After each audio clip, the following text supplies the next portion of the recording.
ಮುಖಂಡನ love ದೋಖಾ ಕಹಾನಿ. ನೀನೇ ಜೀವ ನೀನೇ ರನ್ನ ಅಂತ ಕೈ ಹಿಡಿದು ಬಂದ, ದೈಹಿಕ ಸಂಪರ್ಕ ಬೆಳೆಸಿ ಬಳಿಕ ಕೈ ಕೊಟ್ಟಂತ ಕೈ ಮುಖಂಡ. ಮೈಸೂರಿನ ಟಿ ನರಸೀಪುರ ಪಟ್ಟಣದಲ್ಲಿ ಲವ್ ದೋಖಾ ಕಹಾನಿ ನಡೆದಿದೆ.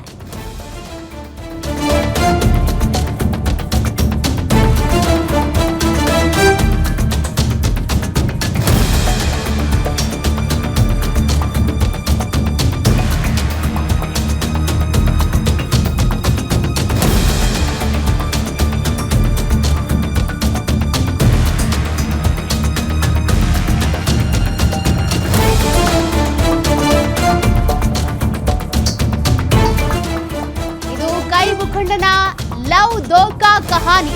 ಮೈಸೂರಿನ ಟಿ ನರಸೀಪುರ ಪಟ್ಟಣದಲ್ಲಿ ಲವ್ ದೋಖಾ ಕಹಾನಿ ಆಗಿರೋದು.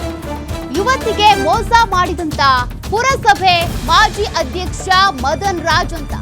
ನೀನಿಲ್ದೆ ನಾನಿಲ್ಲ, ಸಾಯೋಣ ಬಾ ಅಂತ ಕರೆದು ಮೋಸ ಮಾಡಿದ್ದಾನೆ. ಜೊತೆಯಾಗಿ ವಿಷ ಕುಡಿಯೋಣ ಅಂತ ಯುವತಿಗೆ ವಿಷ ಕುಡಿಸಿದ್ದಾನೆ. ಪ್ರೀತಿಸಿದಾಕೆಗೆ ಕೈ ಕೊಟ್ಟು ಮತ್ತೊಂದು ಹುಡುಗಿ ಜೊತೆ ಎಂಗೇಜ್ಮೆಂಟ್ ಮಾಡಿಕೊಂಡಿದ್ದಾನೆ. ಸದ್ಯ ಮನನೊಂದ ಯುವತಿ ಟಿ ನರಸೀಪುರ ಪೊಲೀಸ್ ಠಾಣೆಗೆ ದೂರನ್ನ ಕೊಟ್ಟಿದ್ದಾಳೆ. ಕೇಸ್ ದಾಖಲು ಮಾಡಿಕೊಂಡು ಆರೋಪಿ ಪತ್ತೆಗೆ ಈಗ ಖಾಕಿ ಬಲೆ ಬೀಸ್ತಾ ಇದೆ. ಕೈ ಮುಖಂಡನ ಲವ್ ಧೋಖಾ ಸ್ಟೋರಿ ಇದು. ನೀನೇ ರನ್ನ ನೀನೇ ಚಿನ್ನ ಅಂತಿದ್ದ, ಜೊತೆಗೆ ನೀನಿಲ್ದೆ ನಾನು ಬದುಕಲ್ಲ ಬಾ ಇಬ್ರು ಸಾಯೋಣ ಅಂತ ಕರ್ಕೊಂಡು ಹೋಗಿದ್ದಂತೆ. ಆದ್ರೆ ಆಕೆಗೆ ಮಾತ್ರ ವಿಷ ಕುಡಿಸಿದ್ದಾನೆ. ಸದ್ಯ ಈಗ ಸಂತ್ರಸ್ತ ಯುವತಿ ಪೊಲೀಸ್ ಠಾಣೆಯ ಮೆಟ್ಟಿಲೇರಿದ್ದಾಳೆ.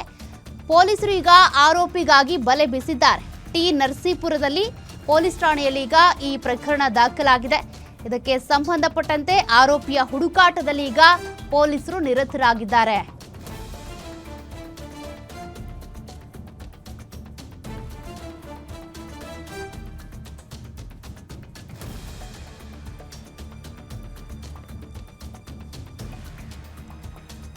ಡೀಟೇಲ್ಸ್ ಕೊಡ್ತಾರೆ ನಮ್ಮ ಮೈಸೂರು ಪ್ರತಿನಿಧಿ ಸುರೇಶ್. ಮದನ್ ರಾಜ್ ವಿರುದ್ಧ ಎಫ್ಐಆರ್ ದಾಖಲಾಗಿದೆ. ಈಗ ಈತ ಏನ್ ತಲೆ ಮರೆಸ್ಕೊಂಡಿದ್ದಾನ?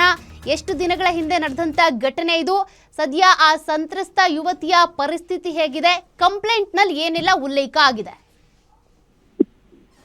ಹಲವು ವರ್ಷಗಳಿಂದ ಟಿ ನರಸೀಪುರ ಅಧ್ಯಕ್ಷ ಆಗಿದ್ದಂತಹ ಮದನ್ ರಾಜ್ ಈತ ಕಾಂಗ್ರೆಸ್ ಮುಖಂಡ ಕೂಡ ಹೌದು.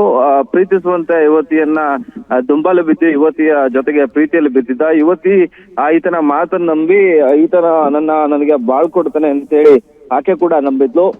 ಮನೆಯಲ್ಲಿ ಒಪ್ತಾ ಇಲ್ಲ, ಜೊತೆಗೆ ಬೇರೆ ಬೇರೆ ಕಾರಣವನ್ನ ಇಟ್ಕೊಂಡು ಇಬ್ರು ಆತ್ಮಹತ್ಯೆ ಮಾಡ್ಕೊಳ್ಳೋಣ ಅಂತೇಳಿ ಆತ್ಮಹತ್ಯೆ ನಿರ್ಧಾರಕ್ಕೆ ಕೂಡ ಬಂದಿದ್ರು. ಆದ್ರೆ ಆತ್ಮಹತ್ಯೆ ನಿರ್ಧಾರ ಅದು ನಾಟಕ ಅಂತೇಳಿ ಆಕೆಗೆ ಆತ ವಿಷ ಕುಡಿಯದೆ ಎಸ್ಕೇಪ್ ಆಗಿದ್ದು ಗೊತ್ತಾದ ಬಳಿಕ ಆತನನ್ನ ನಂಬಿ ಮೋಸ ಹೋಗಿದ್ದೇನೆ ಅಂತೇಳಿ ಆಕೆ ಮನವರಿಕೆ ಆಗಿತ್ತು.